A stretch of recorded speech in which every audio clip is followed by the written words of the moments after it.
Já vou passar para o diácono Alessandro. Nós vamos conversar um pouquinho sobre as obras da carne e nós vamos falar, se eu não me engano, sobre feitiçaria, tá? O que nós precisamos tirar da nossa vida nesse contexto de feitiçaria, tá joia? Vamos orar? Senhor, obrigado por essa manhã que o Senhor nos dá. Nos abençoe, nos ajude, abre a nossa mente, o nosso coração para compreender a Tua palavra. Fala através do Alessandro, é que eu te peço em nome de Jesus. Amém. Lê, seja bem-vindo, que Deus te abençoe, que Deus te use, que Deus fale através da tua vida, com cada um de nós. Tá joia? Um abração, Bom dia. vou ficar aqui assistindo. Bom dia. Bom dia, pastor. Obrigado. Bom dia, Fernando, que está aí no apoio. Bom dia a todo mundo aí, que já estou vendo uma série de nomes aqui do lado. Vou tentar acompanhar os comentários.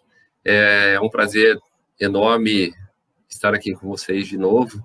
É um tema bem complicado, né? Como todos, né? O pastor tem escolhido a dedo esses temas e eu acho que é isso mesmo.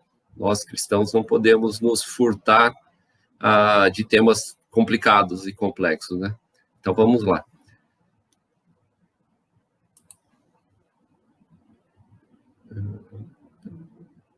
Obrigado, Fernando. Como o pastor mencionou, nós temos estudado nesse período deste ano as obras da carne, e a abordagem de hoje vai ser sobre um dos 15 itens mencionados por Paulo na carta de Gálatas.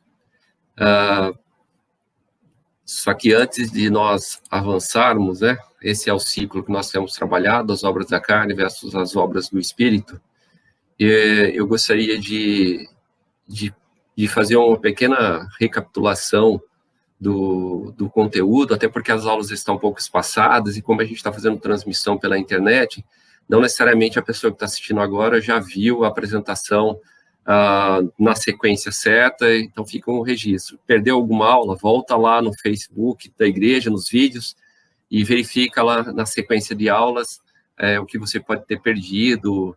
A aula passada foi sobre idolatria com o presbítero René, foi uma aula muito boa, e a próxima vai ser sobre inimizade com o Fernando. Mas vamos lá, o contexto da epístola de Paulo aos Gálatas. Na Galácia surge um evangelho falso e legalista que prega aos cristãos gentios, né, aos não israelitas, a necessidade da circuncisão para obter a salvação. Isso era contrário ao evangelho de Paulo, que pregava a justificação exclusivamente pela fé. E qualquer pessoa que ensinasse outra coisa ou acreditasse em outra coisa estava correndo sérios riscos. Esse trecho é a introdução do capítulo na Bíblia de Estudo de Genebra. Ou seja, havia uma prática, e acho que esse tipo de prática é o que mais nos confunde, aquela prática que ela tem um ar legalista, parece que é de acordo com a lei, parece que é de acordo com a lei, mas ela é interpretada de forma equivocada. Então é importante ter isso em mente, para a gente começar a contextualizar a circunstância em que ocorre essa observação de Paulo.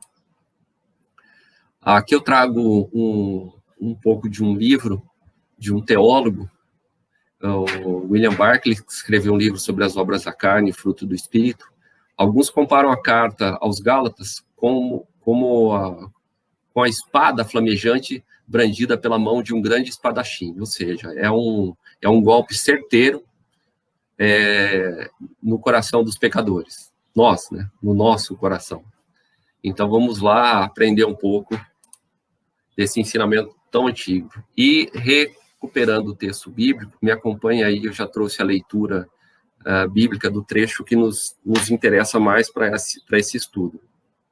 Gálatas 5, 16 a 21. Digo, porém, andai em espírito, e não cumprireis a concupiscência da carne. Concupiscência, eu fui até dar uma pesquisada, é uma palavra um pouco difícil, mas é o desejo, é o impulso. Pelo que eu entendi, é a vontade de praticar os desejos da carne. Porque a carne cobiça contra o espírito e o espírito contra a carne, e estes opõem-se um ao outro, para que não façais o que quereis, mas se sois guiados pelo espírito, não estáis debaixo da lei.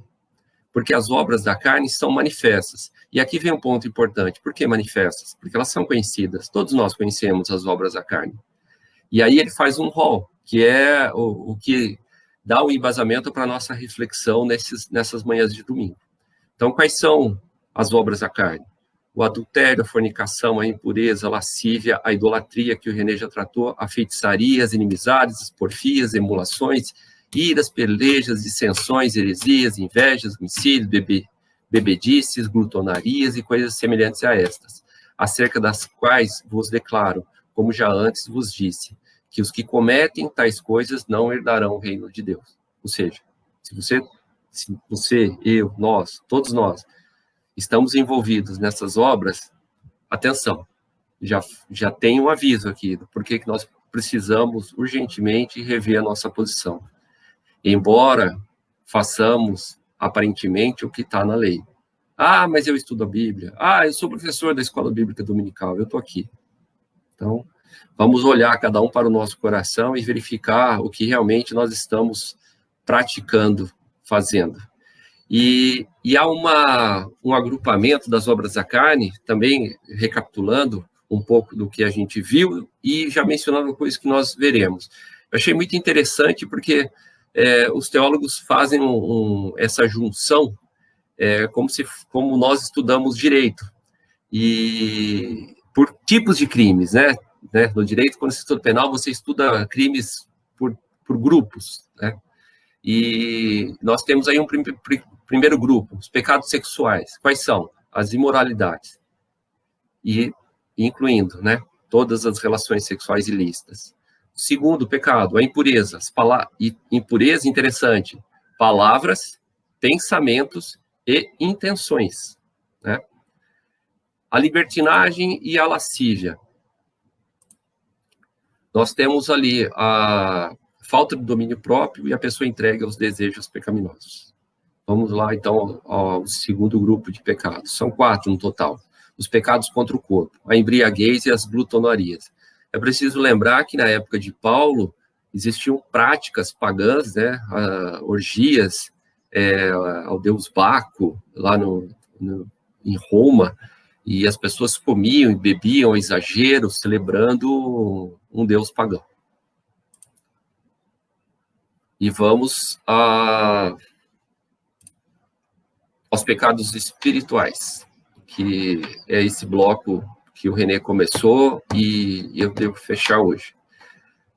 Ele envolve a idolatria, que é o desvio de adoração ao verdadeiro Deus, mas não só ao verdadeiro Deus, pode ser, como o René bem explicou, a idolatria aos bens materiais, a idolatria ao trabalho, a idolatria a pessoas, a idolatria que nos desvia da adoração ao verdadeiro Deus.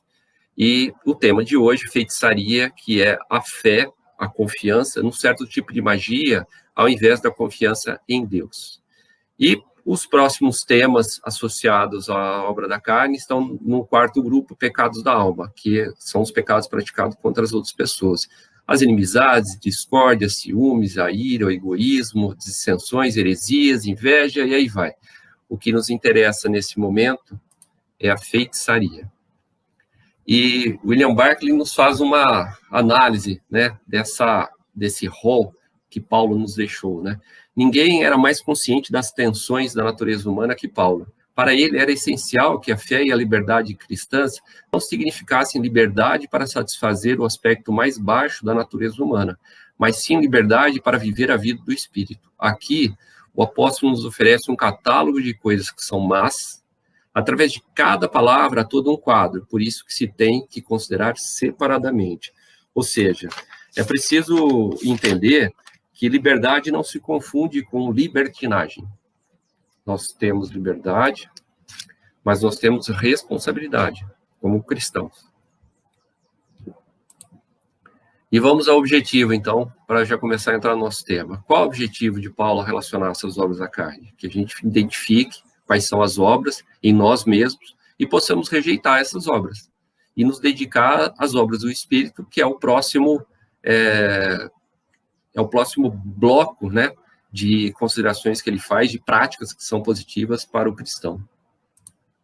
As obras da carne, como eu mencionei, elas estão aí no capítulo 5 de Gálatas, e aqueles que cometem essas coisas não herdarão o reino de Deus. Então, já temos aí o entendimento do porquê é necessário compreender, analisar e nos corrigir.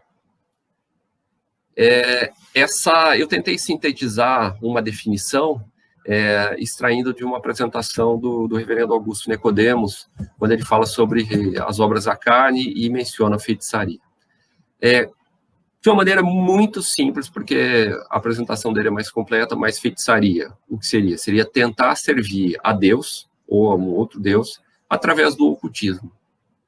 Ou seja, são práticas que não estão previstas na Bíblia, no meu relacionamento com Deus. São situações que entorpecem a minha percepção, que desviam o meu foco, que me tiram do meu relacionamento ideal com Deus. E eu preciso corrigir isso. William Barclay, novamente, as feitiçarias. Essa palavra significa literalmente o uso de drogas. Este uso pode ser benéfico, como no caso da medicina, mas pode também significar envenenamento. E veio a estar muito especialmente relacionada com o emprego de drogas nas bruxarias e sortilégios que enchiam o mundo antigo. Então, era um problema grave na época, e eu vou mostrar para vocês, através de um resgate histórico, do quanto isso afetava a sociedade daquele período. O termo feitiçaria vem do termo grego farmakeia. Se alguém já achou relação com farmácia, muito bem. Farmácia vem do latim e tem relação com essa expressão. E, inicialmente, ela tem um uso, um significado de uso de droga, uso de remédio, mas uso medicinal. E, num segundo momento, essa palavra ela passa a estar associada ao uso, ao abuso de drogas, não para curar, mas para envenenar.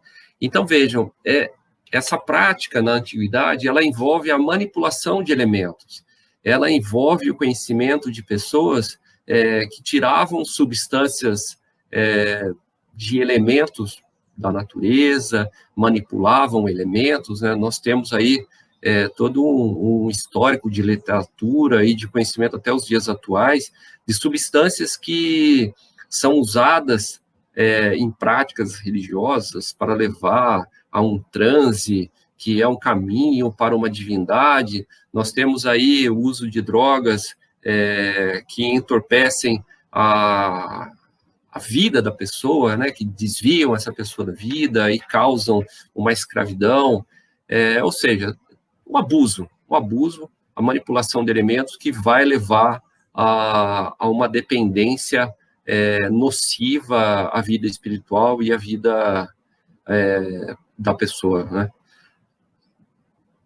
Nós temos uma aplicação mais moderna, mas eu vou falar num segundo momento. Então, guardem na memória que, na antiguidade, as pessoas que manipulavam esses elementos, criavam poções, feitiços, promoviam comunicações com ditas entidades ou pessoas mortas, eram práticas condenadas pelo Estado de Israel, e eram práticas condenadas em várias culturas, mas também eram práticas que eram utilizadas em várias culturas. E isso tem uma conotação de corrupção do funcionamento adequado do que seria uma sociedade à luz dos princípios cristãos. Guardem isso, nós vamos acompanhar a evolução desse pensamento até os dias atuais. E aqui uma curiosidade, né, de como o assunto era complexo. Nós temos aí 2 artigos da Lei das 12 Tábuas, lá de 450 a.C., que é uma antiga legislação da República Romana, escrita, né?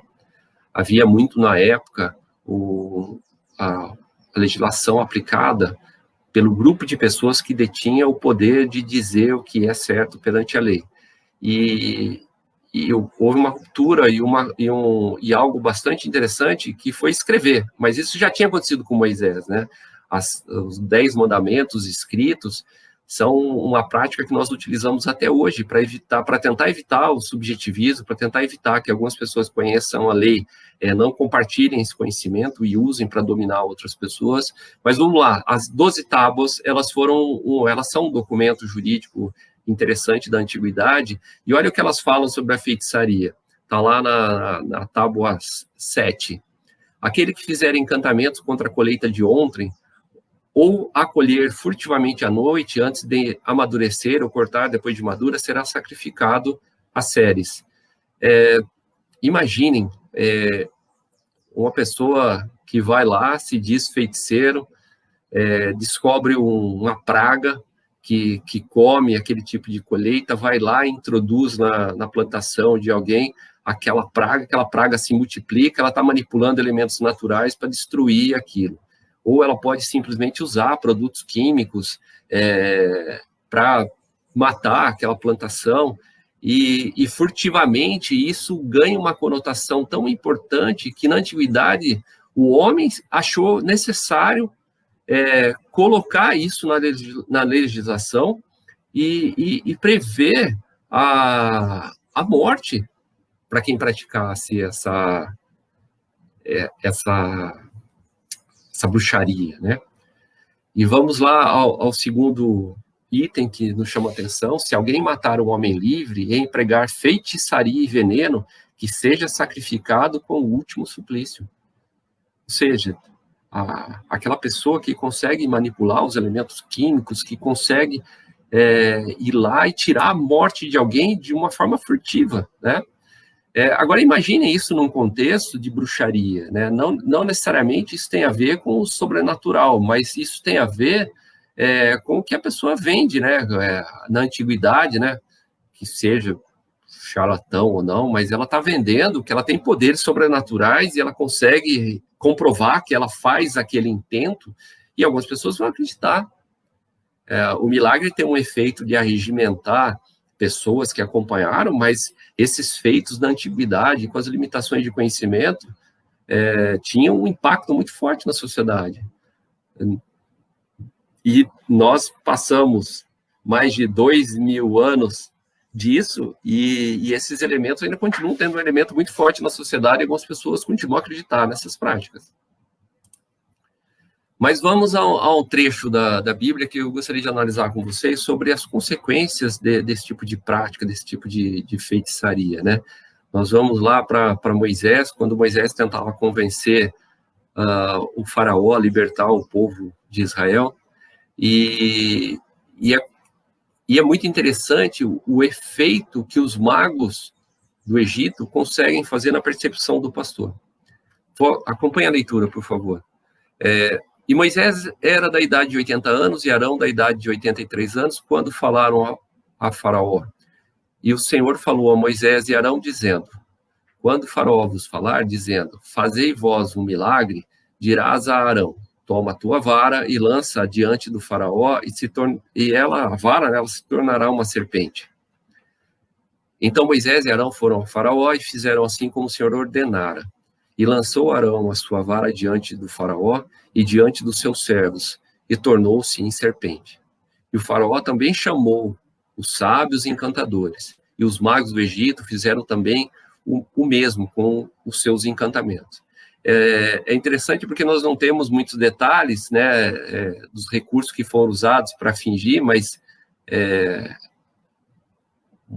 usando a lógica e a razão, né, houve um truque de mágica, né, que os magos fizeram para imitar Deus. Porque cada um lançou sua vara e tornaram-se serpentes, mas a vara de Arão tragou as varas deles. Porém, o coração de Faraó se endureceu e não os ouviu como o Senhor tinha falado. Ou seja, Faraó, ao ver os magos repetindo os feitos que Moisés dizia que eram feitos de Deus, o Faraó falou, não, isso não é verdade. Os meus magos fazem a mesma coisa. Então, pode ir para lá que eu não acredito. Então disse o Senhor a Moisés: o coração do faraó está endurecido, recusa deixar ir o povo. Vai pela manhã a Faraó, eis que ele sairá às águas, põe-te na frente dele na beira do rio, e tomarás em tua mão a vara que se tornou em cobra. E lhe dirás: o Senhor Deus dos Hebreus, que tem enviado a ti, dizendo: deixa ir o meu povo, para que me sirva no deserto, porém, eis que até agora não tens ouvido. Assim diz o Senhor: nisto saberás que eu sou o Senhor. Eis que com esta vara que tenho em minha mão, ferirei as águas que estão no rio e tornar-se-ão em sangue. E os peixes que estão no rio morrerão, e o rio cheirará mal. E os egípcios terão nojo de beber a água do rio. Continuando, disse mais o Senhor a Moisés: dize a Arão: toma a tua vara e estende a tua mão sobre as águas do Egito, sobre as suas correntes, sobre os teus rios e sobre os seus tanques, sobre o teu ajuntamento das águas, para que se tornem em sangue, e haja sangue em toda a terra do Egito, assim nos vasos de madeira como nos de pedra. E Moisés e Arão fizeram assim como o Senhor tinha mandado. E Arão levantou a vara e feriu as águas que estavam no rio diante dos olhos do faraó, e diante dos olhos de seus servos, e todas as águas do rio se tornaram em sangue. E os peixes que estavam no rio morreram, e o rio cheirou mal. E os egípcios não podiam beber a água do rio, e houve sangue por toda a terra do Egito. Porém, de novo, os magos do Egito também fizeram o mesmo com seus encantamentos, de modo que o coração do faraó se endureceu, e não os ouviu, como o Senhor tinha dito. E virou-se faraó e foi para sua casa, nem ainda nisto pôs seu coração. E todos os egípcios cavaram poços junto ao rio para beberem água, porquanto não podiam beber da água do rio. Assim se cumpriram 7 dias, depois que o Senhor ferira o rio. Quais as reflexões que nós podemos extrair desse trecho e da prática da feitiçaria, da idolatria, dos elementos que a gente vem discutindo?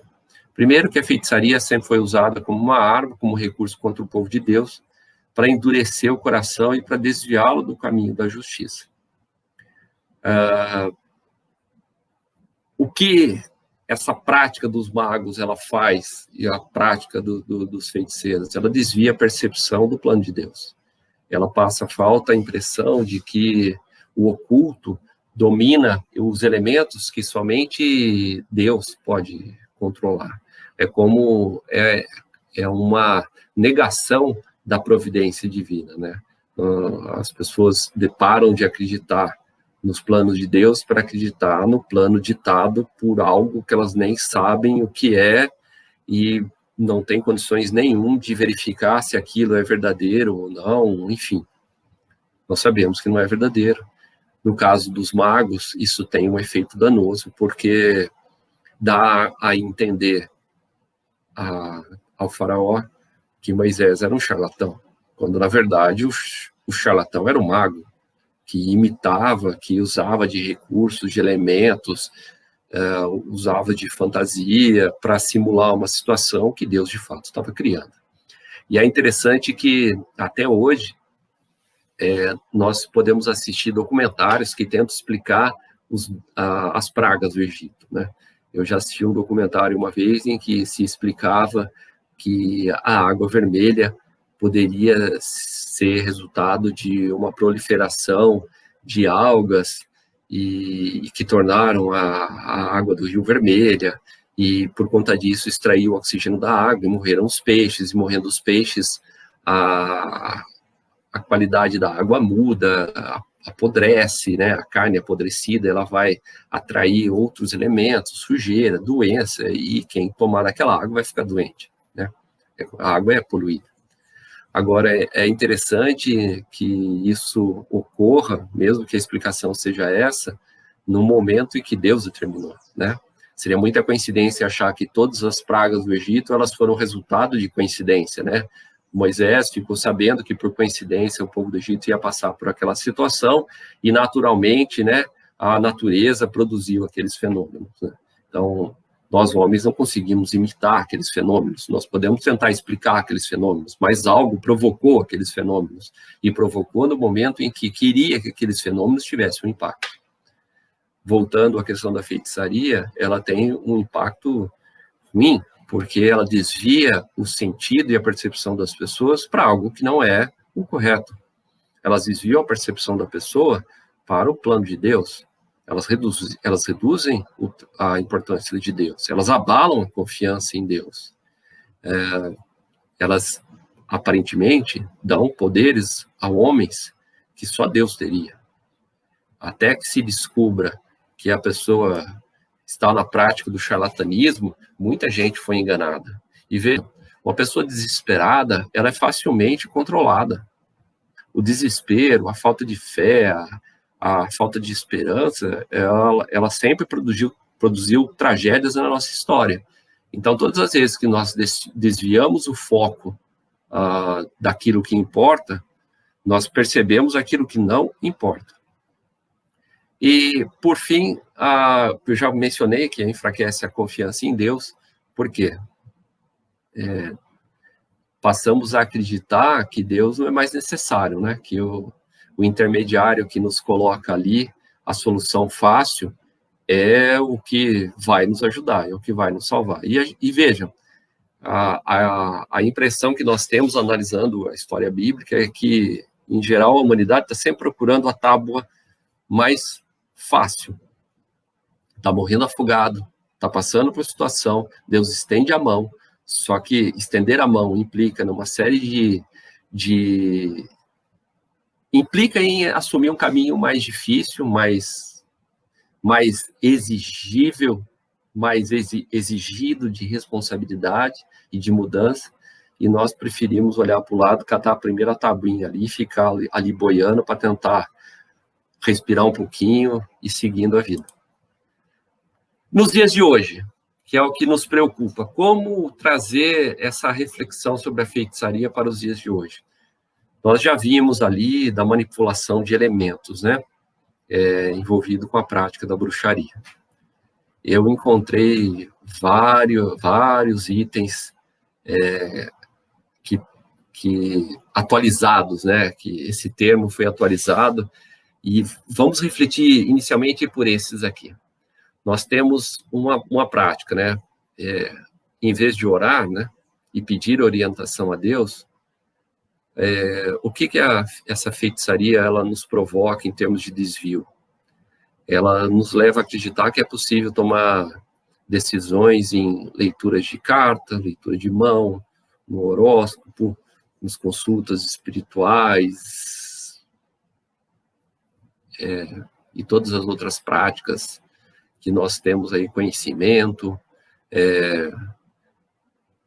em vez de confiar na providência divina, nós podemos, como elemento de desvio, buscar o ocultismo para assegurar um objetivo, e aí nós temos os trabalhos espirituais, né? Quem nunca encontrou numa esquina de Rio Claro uma cumbuca cheia de alimento, com bebidas, velas, e eu não vou entrar na questão do sincretismo religioso e da livre manifestação de alguns grupos de fazerem os seus trabalhos. O que importa neste momento de reflexão é o que nós, como presbiterianos, nós como cristãos reformados, neste grupo de estudo, temos a entender que é necessário confiar na providência, e é necessário orar e pedir orientação, e é necessário acreditar, e é necessário praticar o que está escrito na Bíblia, na nossa vida, no nosso dia a dia, até como testemunho para as outras pessoas, né? E eu coloquei alguns elementos de ocultismo como mera ilustração, né? Nós vivemos num país que tem várias práticas de mistura de várias culturas, e essas coisas convivem há anos no nosso país. Então, eu lembro que antigamente era muito comum, a criança tinha um pouco de dor de barriga, em vez de ir ao médico, sempre tinha alguém de mais idade na família que falava assim, leva lá na benzedeira fulana de tal, que ela cura, ela tem um remedinho, ela tem tal coisa. E Isso faz parte da infância de muitas pessoas, né? Eu não nasci num lar evangélico, né? Então, entendam que por trás de uma percepção boa, muita gente não tem informação ainda, e ainda recorre a esses elementos, né? Nós temos os curandeiros, as pessoas que produzem chá, e, por favor, não saiam por aí atacando as pessoas que eventualmente se dedicam a estudar as plantas e o poder medicinal. Não é isso que eu estou dizendo, né? O que eu estou comentando é você se desviar da atenção a Deus por meio dessas práticas e deixar de lado Deus, deixar de lado as coisas que estão na Bíblia por acreditar no fenômeno mais do que no Criador. O terceiro item dessa reflexão de hoje, ela envolve a estrutura, né? A estrutura da feitiçaria, ela nasce de pessoas que buscavam fórmulas, poções, encantamentos, um poder não humano, e isso tem reflete na fé das pessoas num tipo de magia ao invés da confiança de Deus. Existe um determinado técnico de futebol, que não cabe falar o nome, que vira e mexe, recorre a consultas para conseguir lá saber da equipe, montar, enfim. Não é isso o que é nos dito a fazer. Eu não vou, e até no meio da semana conversei com o pastor, não vou, me permitam, por favor, não elaborar um rol de práticas, mas tentar fornecer elementos para que nós possamos, por nós mesmos, analisar essas práticas, né? Por que eu não vou montar um rol?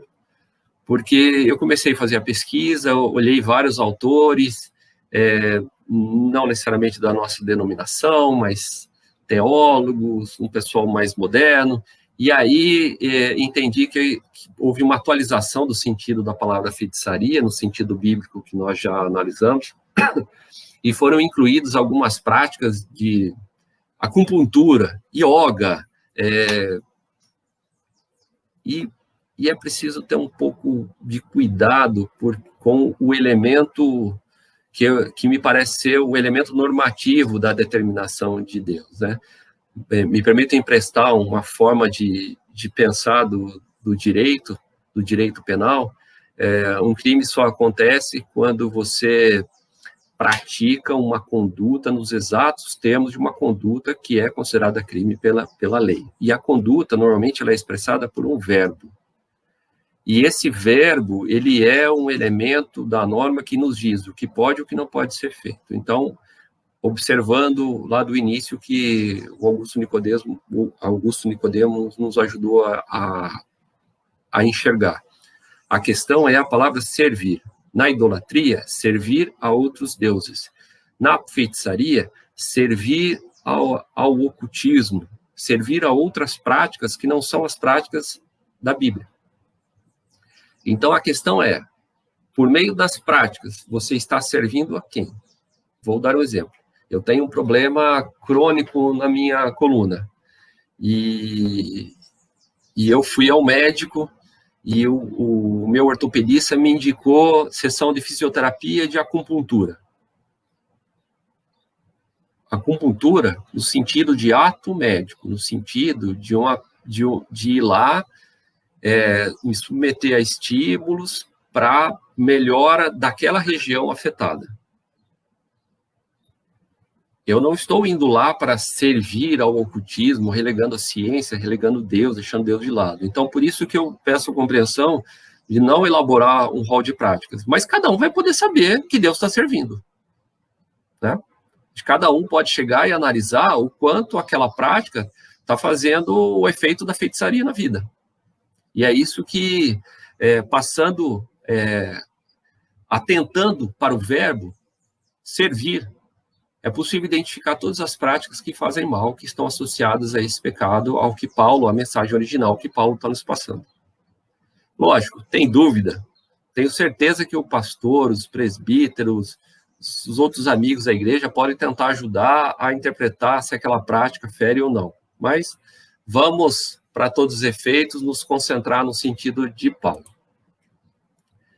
E aí a mensagem que Barclay nos deixa sobre as obras da carne, novamente. Quando chegamos realmente à raiz dessas palavras, nos damos conta que a vida não mudou tanto. Por quê? Porque as obras da carne, elas continuam mais atuais do que nunca.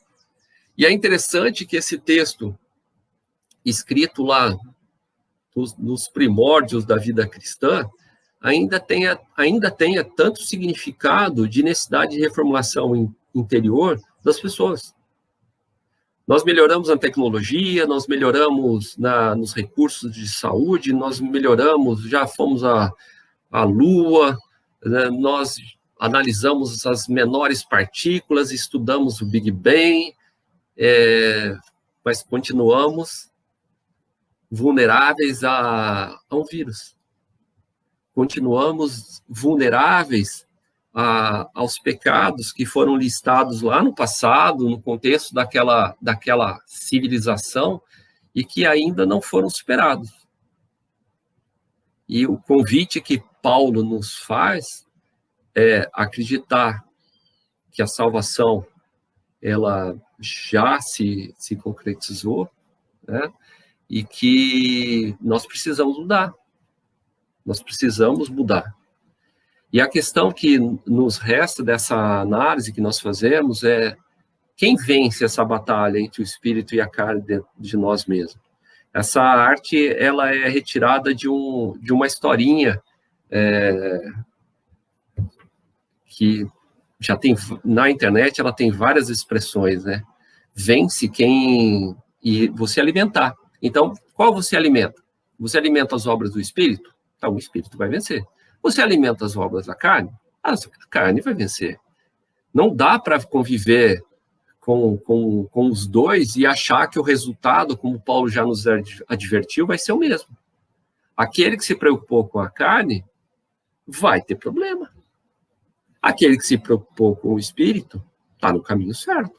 E o que Paulo está nos dizendo, que mais do que seguir a aparente lei, no sentido estrito de legalismo, não, eu cumpro a palavra, eu leio a Bíblia todo dia, eu sei a Bíblia de cor salteada, eu sei tudo o que precisa fazer.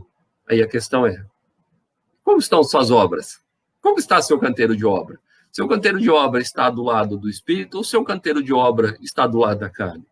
Como nós estamos, né?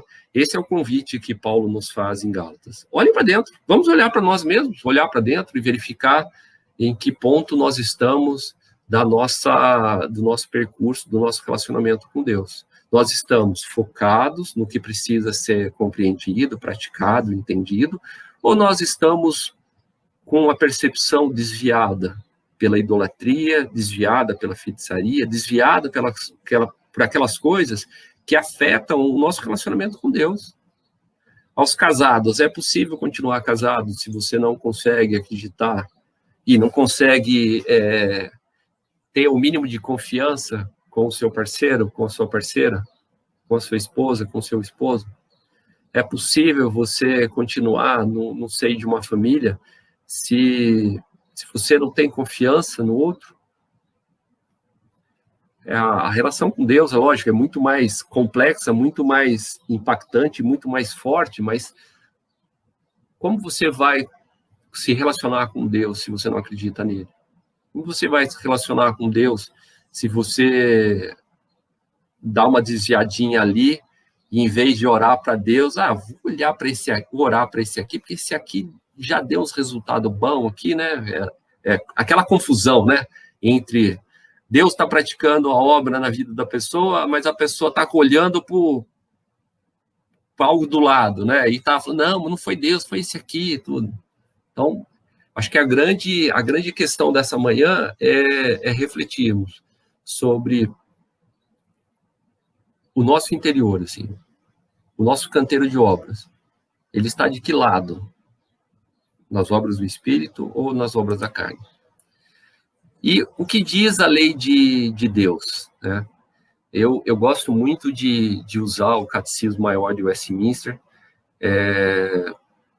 porque os teólogos se deram ao trabalho de elaborar verbos nos 10 mandamentos que exprimem com um primor sensacional as condutas que elas estão incluídas dentro dos mandamentos, né?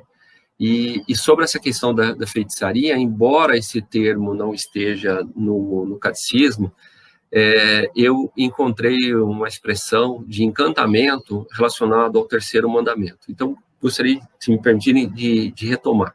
Qual é o terceiro mandamento? Não tomarás o nome do teu Deus em vão, porque o Senhor não terá por inocente aquele que tomar em vão o nome do Senhor, seu Deus. E o que exige o terceiro mandamento? Essa é a íntegra do texto. Se alguém não leu ainda, vale a pena ler. No site da IPB tem lá um PDF, existem até livros com o catecismo comentado. É importante, não deixem de ler a Bíblia, né? O César sempre me fala, não deixe de ler a Bíblia, é verdade, não deixe de ler a Bíblia. Mas usar um texto de apoio, às vezes um esclarecimento maior, mas voltem na Bíblia, voltem na Bíblia. O que exige o terceiro mandamento? No terceiro mandamento, exige-se que o nome de Deus, os seus títulos, atributos, ordenanças, a palavra, os sacramentos, a oração, os juramentos, os votos, as sortes, suas obras e tudo quanto por meio do que Deus se faz conhecido, sejam santos e reverentemente usados em nossos pensamentos, meditações, palavras e escritos, por uma afirmação santa de fé e um comportamento conveniente para a glória de Deus e para o nosso próprio bem e de nosso próximo, né? A Marina falou no meio da semana sobre o amor, e é verdade, lembrando sempre o que Jesus nos ensinou. Se pudéssemos, quando ele é questionado sobre os mandamentos, quais são os mais importantes, e ele nos deixa amar a Deus sobre todas as coisas e ao próximo como a ti mesmo. Agrupando os 10 mandamentos, nós temos os 4 primeiros mandamentos, que regulamento e disciplina a nossa relação com Deus, e os outros 6 mandamentos relacionam a nossa relação com o próximo. Se eu amo o próximo, eu não vou adulterar. Se eu amo o próximo, eu não vou matar. Seguindo, todas as citações bíblicas, elas também fazem parte de cada questão do catecismo. Então, se alguém precisar estudar mais pormenorizadas, as menções estão abaixo. E chegamos ao encantamento. Quais são os pecados proibidos no terceiro mandamento? Os pecados proibidos no terceiro mandamento são o não usar o nome de Deus como nos é requerido e o abuso do uso dele por uma menção ignorante, vã, irreverente, profana, supersticiosa ou ímpia, ou outro modo de usar os títulos, atributos, ordenanças ou obras de Deus.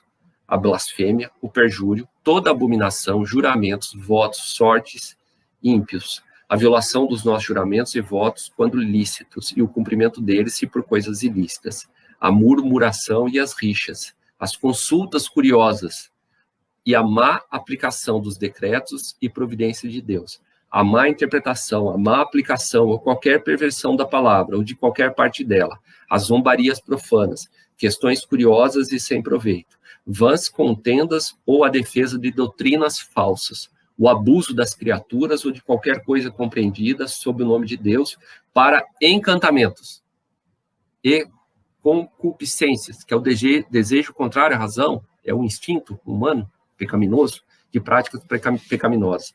A difamação, o escárnio, e aí vai. É interessante porque aqui nós temos um cenário maior para aplicar em nós mesmos, né? Para verificar se as nossas condutas, as nossas práticas, em vez de meter um rótulo, que nem eu mencionei, da questão da acupuntura, né? Em vez de meter um rótulo, todo mundo que fizer acupuntura está fazendo feitiçaria. Vamos olhar na essência da lei o que está sendo proibido, até porque quando esse termo foi usado, embora a acupuntura seja uma prática lá do passado, e eu não tenho muito domínio sobre a área, mas estou usando o raciocínio que eu entendi, me perdoem os equívocos, se alguém tiver mais conhecimento, eu estou aí para aprender, e assim vamos, um colaborando com o outro para melhorar o entendimento.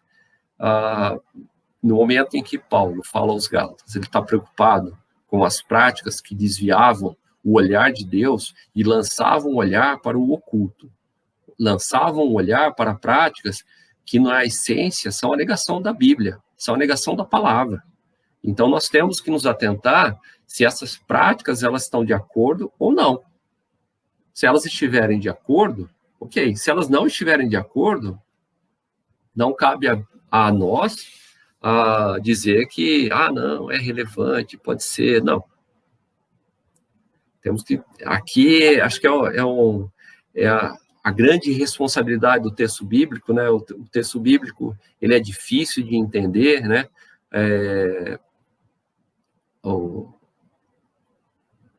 Os teólogos falam da revelação especial, né? Que ela decorre do estudo. Nós devemos pedir orientação a Deus para que nos ajude a compreender, extrair da palavra o melhor entendimento. Essa revelação especial, ela nasce de momentos como esse que nós estamos vivendo aqui, com os nossos pares na igreja, com os visitantes que vão acompanhar esse vídeo mais tarde, com o que nós aprendemos com o pastor no dia a dia, com os estudos que nós fazemos pessoalmente, mas é o nosso trabalho primordial de ficar ali buscando extrair da Bíblia o que, de fato, é o previsto. E aqui lanço uma pergunta para a gente já ir caminhando para o final: a quem você serve? Essa é a questão. A quem eu sirvo? Eu sirvo o oculto? Eu sirvo o que está na palavra? Eu sirvo a quem? Às vezes o apelo dos magos, das bruxarias, ele é um apelo interessante, porque ele te oferece um caminho fácil, aparentemente fácil. Mas qual o plano de Deus? Qual o que você precisa aprender daquilo, né? Nós acreditamos em Deus e deixamos nossa vida nas mãos de Deus e confiamos no julgamento dele e vamos tentar nos concentrar naquilo, porque, como a gente sempre comenta lá com a sala de jovens, é muito fácil você ser cristão com a barriguinha cheia, sem problemas, descansado, desfrutando de momentos de felicidade. Mas acho que só vamos entender o verdadeiro sentido da palavra ser cristão em meio à tribulação. Quando somos testados, experimentados, surrados, apanhamos da vida, e a vida está nos testando, a vida está nos forçando, e aí nós olhamos do lado e ficamos lá tentando buscar a nossa tabuinha. Deus está nos dizendo: passa por aquela situação, enfrenta, e lá na frente você tem a recompensa, e Ele estará nos acompanhando, mas aí nós desviamos o nosso foco e vamos procurar idolatrar pessoas, idolatrar o trabalho, idolatrar situações, idolatrar tudo que não é o mais importante, e vamos acreditar, né, como acabamos estudando hoje, em práticas que não são as mais corretas. E aqui, atualizando, né, a situação, nós temos 2 minutinhos, me permitam um comentário. Embora o texto de Gálatas tenha sido escrito num contexto antigo, há um esforço muito grande de alguns autores para atualizar essa prática de feitiçaria. E não é a minha intenção de extrapolar o sentido restrito da palavra feitiçaria como nós já estudamos, mas gostaria de analisar com vocês que hoje os elementos de feitiçaria, os elementos que nos desviam do foco de Deus, assim como o René já destacou com a idolatria, eles envolvem a manipulação da verdade, a manipulação das percepções. E isso pode ser muito expressado e sintetizado pelas fake news. A tecnologia, ela nos abriu um universo muito grande de manipulação de percepções. Não vou nem chamar de verdade, de percepções. E essas percepções, elas são bastante inflamadas. Então, nessa semana, em que houve uma discussão importante sobre a abertura das igrejas ou não durante a pandemia, o que se viu nas redes sociais foi uma batalha campal que eu nunca tinha acompanhado, em que pastores se degladiaram, se ofenderam, pessoas que são seguidores dessas pessoas também se degladiaram, se ofenderam, e ao longo da semana nós fomos conversando, né, eu, Fernando, o Renê, o pastor, a gente foi trocando informações, mesmo que virtuais, falando que coisa feia, que situação horrível, né, e embora não seja possível aplicar por extensão a interpretação da feitiçaria para a manipulação das percepções, das verdades, eu gostaria de trazer para vocês o que o Catecismo de Westminster fala sobre o 9º mandamento. Quais são os deveres exigidos no 9º mandamento? Os deveres exigidos no 9º mandamento é a questão 144. O 9º mandamento é: não dirás falso testemunho contra o teu próximo. Os deveres exigidos são conservar e promover a verdade entre os homens e a boa reputação de nosso próximo, assim como a nossa, evidenciar e manter a verdade, a de coração, sincera, livre, clara, plenamente falar a verdade, somente a verdade, em questões de julgamento e justiça, em todas as mais coisas, quaisquer que sejam, considerar caridosamente os nossos semelhantes, amar, desejar e ter regozijo, e aí vai, esse é o Catecismo de Westminster. E aí vai, quais são os pecados proibidos no 9º mandamento? A questão 145. Tudo quanto prejudica a verdade e a boa reputação de nosso próximo, bem assim a nossa, especialmente o julgamento público, o testemunho falso, subornar testemunhas falsas, aparecer e pleitear cientemente a favor de uma causa má, resistir e calcar a força, a verdade, dar sentença injusta, chamar o mal bom e o bom mal, recompensar os maus segundo a obra dos justos e o justo segundo a obra dos maus, falsificar firmas, suprir a verdade e silenciar indevidamente em uma causa justa, manter-nos tranquilos quanto a iniquidade reclama, a repreensão de nossa parte ou denunciar outrem, falar a verdade inoportunamente, ou a malícia para o fim errôneo, pervertê-lo em sentido falso, ou proferi-la duvidosa e equivocadamente para prejuízo da verdade ou da justiça. O texto é mais longo, não é o caso de completá-lo agora, mas fica a questão. Nas últimas semanas, se intensificou muito o bombardeio de informações falsas.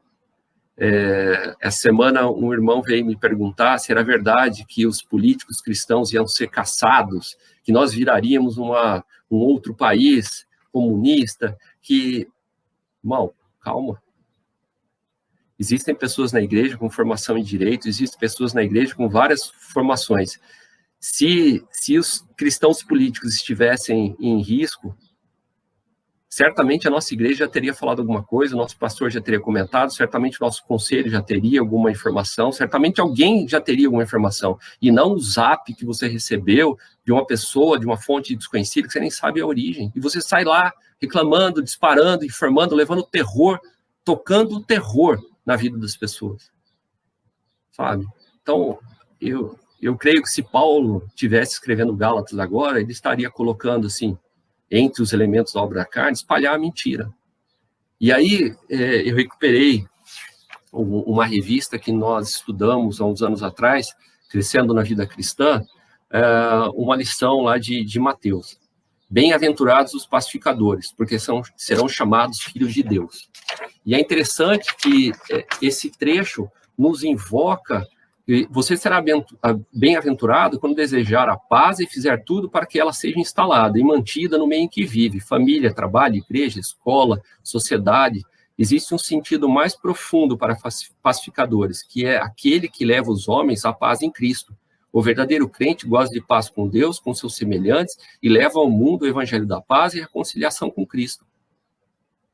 Recebeu uma mensagem no seu WhatsApp que fala de perseguição, filtra, pensa. Ouvi algo na minha igreja, entra no site da igreja presbiteriana e verifica se está sendo discutido algo. Sabe? Liga para um amigo, liga para mim se for sobre direito, liga para a Alessandra se for sobre direito, liga para a Alessandra Gomes, né? Já joguei a Alessandra Gomes. Liga para os nossos estudantes universitários se for sobre direito, pergunta. Sabe? Mas não sai por aí espalhando terror, falando que o mundo vai acabar, que não sei o que tem, sabe? Eu acho que o entorpecimento da percepção é uma coisa bem complicada nesse momento. A gente vive um momento bem difícil. Por si só, ele já é difícil. Então, a gente não precisa jogar lenha na fogueira. Acho que o nosso trabalho deveria ser tentar apagar o incêndio, não tacar fogo, né? É isso. Me perdoem pelo desabafo, mas é um assunto importante e, embora não esteja associado diretamente com feitiçaria, está previsto no Catecismo de Westminster na interpretação sobre o 9º mandamento. Então, assim, quer divulgar coisa boa? Divulga a palavra de Deus. Para de divulgar fake news, pelo amor de Deus. Ninguém aguenta mais isso. Pastor?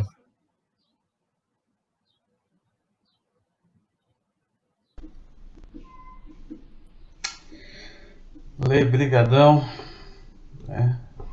Que a gente possa crescer cada dia mais retirando aquilo que não acrescenta na nossa vida. Eu estava aqui pensando, né? Nós somos chamados para uma luta. E coloca isso na tua cabeça, irmão, irmã. A vida não é um mar de rosa. Quem te falou isso te enganou. Te enganou, tá?